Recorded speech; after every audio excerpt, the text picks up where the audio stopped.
সবাইকে পবিত্র রমজানের অগ্রিম শুভেচ্ছা। ছোলা ভুনা ইফতারের জন্য আমাদের কাছে খুবই পরিচিত একটা রেসিপি, তবে আজ আমি একটু ভিন্নভাবে শেয়ার করব।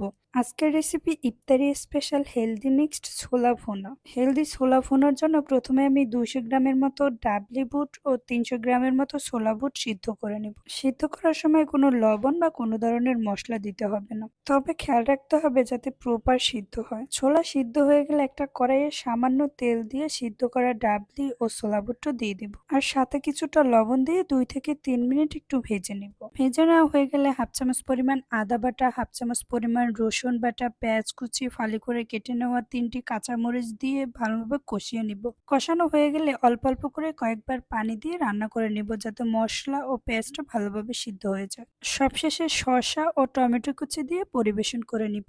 আর আপনারা চাইলে এখানে একটু লেবুর রসও দিতে পারেন। আজকের ভিডিওটি কেমন হয়েছে কমেন্ট করে জানিয়ে দিন। আল্লাহ হাফেজ।